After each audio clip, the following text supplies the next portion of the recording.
जी नमस्कार, स्वागत है आपका हमारे इस डिजिटल प्लेटफॉर्म पर जिसका नाम है अपनी चौपाल। आज अपनी चौपाल पर चर्चा का विषय है महाकुंभ 2025।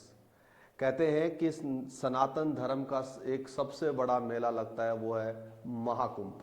और जो महाकुंभ का जो मेला लगता है वो लगता है प्रयागराज उत्तर प्रदेश में, जिसको पुराना नाम इलाहाबाद है। इस बार ये जो मेला है महाकुंभ है, ये बहुत ही खास है सब लोगों के लिए, ना कि सनातनी धर्म के लिए ले, ये पूरे भारतवर्ष के लिए भी बहुत ही खास है। और ख़ास होने की वजह यह है कि ये 12 साल में एक बार महाकुंभ आता है। और ये जो महाकुंभ आया है ये 12वां महाकुंभ है, यानी 144 बार साल में जब बनाया गया। 144 साल का मतलब होता है 12 × 12 144 होते हैं, तो यानी कि 12 महाकुंभों का एक महाकुंभ है। और ये खासम खास बोला जाता है और सभी के लिए ये कहा जाता है ये स्पेशल है, बहुत स्पेशल है और बहुत ही स्पेशल है। इस महाकुंभ को देखने के लिए पूरा विश्व है अपनी आंखें टकटकी लगाए हुए देख रहा है। वजह क्यों है? वजह इस बात की है कि यहाँ पर करीबन 50 से 60 करोड़ श्रद्धालु आएंगे और इस मेले में स्नान करेंगे। कहते हैं कि इस मेले में अगर शाही स्नान कर ले तो मोक्ष की प्राप्ति करते हैं। और इस बात के लिए क्यों कहा जाता है, इसकी एक पौराणिक कथा है। कथा कहते हैं कि जब दानव और देवता दोनों समुद्र मंथन कर रहे थे, तब हर एक चीज, अलग अलग चीजें उस समुद्र मंथन से बाहर आ रही थी। तब की बात है, कहते हैं कि उस वक्त अमृत निकल के आया था। और कुंभ का जो कहते हैं ना, कुंभ का मेला, कुंभ का मतलब होता है कलश, और कलश का मतलब है एक घड़ा। उस कलश के अंदर अमृत भर के आया था। और कहते हैं कि विष्णु ने मोहिनी रूप धारण करके उस कलश को लिया और वो गरुड़ की सवारी लेके वो चले, तो दानव सब उनके पीछे पीछे चल दिए। कहते हैं कि उस सतयुग के उस काल में 12 दिन तक वो ऐसे पृथ्वी के चक्कर लगा रहे थे। और अब हमारे इस इंसानों के काल में कहा जाता है कि वो 12 साल के काल था। तब कहा जाता है जब वो कलश था ना, उससे पानी जो अमृत है वो छलका और 4 जगह पर जाके गिरा। और 4 जगह कौन कौन सी थी? एक थी हरिद्वार जहां पर गंगा नदी है, एक है क्या प्रयागराज जहां पर गंगा जमुना सरस्वती का संगम है, एक है वहां पर क्या उज्जैन है, वहां पर कहते हैं कि वहां पर शिप्रा नदी है, और एक है नासिक है जहां पर गोदावरी नदी है। इन 4 नदियों को कहा जाता है वहां पर अमृतत्व मिलता है। और कब मिलता है? जब कुंभ का मेला और महाकुंभ हो। अगर बात की जाए ऐसे, अर्ध कुंभ है वो हरिद्वार में हुआ था, और पूर्ण कुंभ है वो पूरा का पूरा है, महाकुंभ है वो कहाँ है? प्रयागराज में। अब बात रही है पौराणिक कथा के अलावा, अब बात करते हैं उन लोगों के लिए जो वहां पर जाने के इच्छुक है, उनको वो जानकारी मैं आपके साथ साझा करूंगा। और वो जानकारी बहुत ही कमाल की और बेहतरीन है। कैसी है? क्योंकि आप वहां पर जाना तो चाहते हो, क्या आपको पता है वहां पर कितनी भीड़ होगी? क्या आपको पता है वहां पर खाना रहना सब व्यवस्था है? क्या आपको पता है कितने टेंट वहां पर लगते हैं? क्या आपको ये पता है कितना पैसा खर्च आएगा? तो आप देर मत लगाइए, मेरी बातों को सुनते रहिए और इस बात को आगे बढ़ते रहिए। बात ऐसी है कि यहाँ पर महाकुंभ हो रहा है कहाँ पर? प्रयागराज में। और प्रयागराज में जाने के आपके पास साधन है, वो कई तरीके से जा सकते हो। आप अपना व्हीकल होता है तो आप व्हीकल के साथ जा सकते हो, अपना कोई साधन है तो अपना खुद के साथ, या फिर किसी गाड़ी और बस जाती है बस के माध्यम से जा सकते हो, या फ्लाइट के माध्यम से आप जा सकते हो, या फिर ट्रेन के माध्यम से जा सकते हो। आप ये सारे के सारे मार्ग अपना सकते हो वहां पर पहुंचने के लिए। अब बात होती है कि कहाँ और कब जाना चाहिए। इसके लिए तिथि मैं आपके साथ अभी बताता हूं कि कौन कौन सी तिथि में स्नान होता है, जिसको हम शाही स्नान बोलते हैं। एक तिथि तो बहुत ही कमाल की होती है, उस रोज कहते हैं कि 6 करोड़ से ज्यादा लोग आएंगे।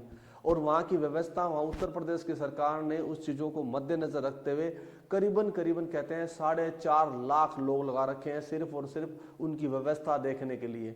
उस 4.5 लाख लोगों के ऊपर रहने वाले लोग भी कहते हैं 1.5 लाख लोग हैं, जो उन लोगों को मॉडरेट यानी कि मैनेज करेंगे, किस किस को कहाँ कहाँ जाना और कैसे रहेंगे।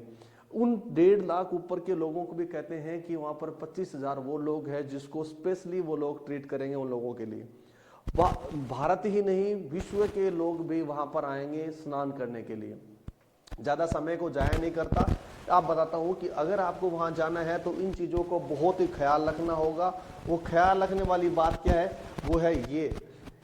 सबसे पहली बात इस बात का ख्याल रखना कि सबसे पहले जो बताता हूँ, ये डेट है, ये तारीख आपको दिखाई दे रही है, ये है 13 तारीख। 13 तारीख को बोल रहे हैं पौष पूर्णिमा, यहाँ से शुरू होता है कुंभ का मेला, महाकुंभ का मेला। इसके अलावा बात करता हूँ किसमें, इसके अलावा बात करता हूँ, ये है कमाल की बात, शुरुआत यहाँ पर होती है मकर संक्रांति की। मकर संक्रांति के अंदर पहला आपका स्नान होता है 14 जनवरी 2025 को।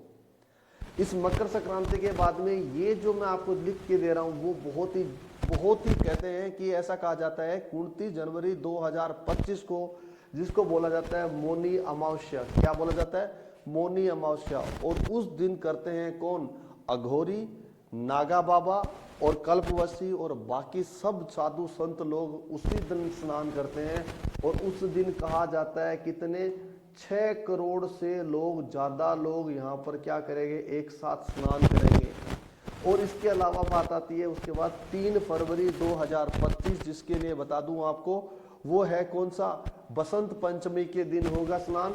और इसके बाद जब वो आप अगर चूक हो जाए तो ये माघी पूर्णिमा होती है जो 12 फरवरी को आती है। और इसके अलावा अंतिम इस महापर्व का अंतिम स्नान होगा, वो होगा महाशिवरात्रि के दिन, और वो है 26 फरवरी 2025। आपको मैं ये तारीखें इसलिए बता रहा हूँ, कभी भी आप बीच में चले जाओगे तो आपको स्नान तो कर लोगे, लेकिन जो हम शाही स्नान जिसको हम बोलते हैं वो नहीं कर पाओगे।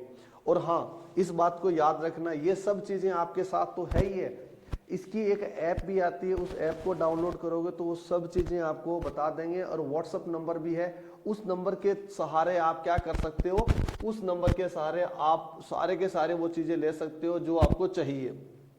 खैर, इसके अलावा बात करता हूँ किसमें, इसके अलावा आपको मैं एक चीज़ बताता हूँ। क्या, अगर आप वहाँ जाना चाहते हो तो आपके पास याद रखना इतना सामान आपका खुद का होना चाहिए जितना आप ले जा सको और जा सको।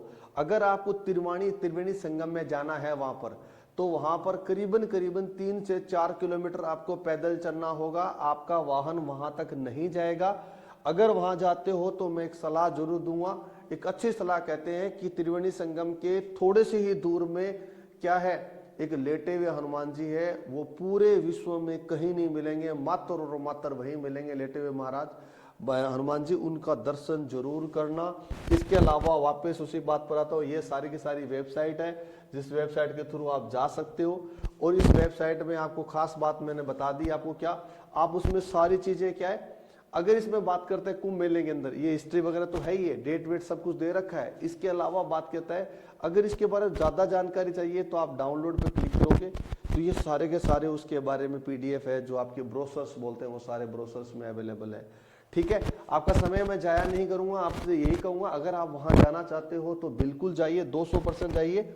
लेकिन एक कमाल की बात जो मुझे मेरी बात है वो याद रखना, जो मैं आपको बताना चाहता हूँ, ये जो आप जगह देख रहे हो इसको बोलते हैं प्रयागराज। क्या बोलते हैं उसको, प्रयागराज साहब।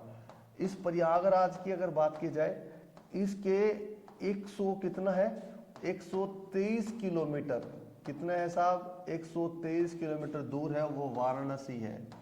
क्या है, इससे 123 किलोमीटर दूर वाराणसी है, जिसको हम अपनी भाषा में क्या बोलते हैं, बनारस बोलते हैं। और अगर आपको बनारस के अलावा आपको लगता है नहीं मुझे अयोध्या जाना है, तो 167 किलोमीटर दूर है इसी प्रयागराज से क्या, ये अयोध्या का वो राम मंदिर है। आप वहाँ भी आराम से जा सकते हो अगर आप योजना बना रहे हो तो। ठीक है, अब रही बात आपके मन में ये चिंता रहेगी कि हाँ पर इतनी भीड़ होगी तो क्या सुविधा होगी, तो उत्तर प्रदेश सरकार सारी जिम्मेदारियों के साथ वो कह रहे हैं कि आइए हम आपका ख्याल रखेंगे। बाकी आप वहाँ पर टेंट की व्यवस्था भी है, वहाँ पर आप अलग अलग डोम रूम भी ले सकते हो। लेकिन मैं आपको बताता हूँ, आप शहर में रहोगे तो पैसा लगेगा और वहीं भी पैसा लगेगा, पैसा तो जरूर लगेगा। लेकिन इतना ख्याल रखना कि आप पहले से इन चीज़ों को जानकारी जरूर ले, वेबसाइट पर जरूर विजिट करें, ताकि आपको ये पता लग जाए कहाँ कहाँ पर होगा और कहाँ कहाँ सुविधा रहेगी। अगर फिर भी आपके मन में कोई डाउट हो तो मुझसे आप इस कमेंट बॉक्स में या मुझे बता सकते हो, मैं आपकी वहीं आपको रिप्लाई के तौर पर आपको बता दूंगा, ताकि आपके पास सहायता मिलेगी। बाकी आप उत्तर प्रदेश आपका ख्याल रखिएगा, ये उम्मीद है। और महाकुंभ के इस पर्व में आप जरूर जाना। ये बहुत ही विशेष है। ये जब भी आप जाओ मानस जरूर बना के जाना। ये मेरी एक छोटी सी जानकारी थी महाकुंभ 2025 को लेकर। फिर मिलेंगे नई वीडियो के साथ में, तब तक अपना ख्याल रखना। जय हनुमान, जय श्री राम।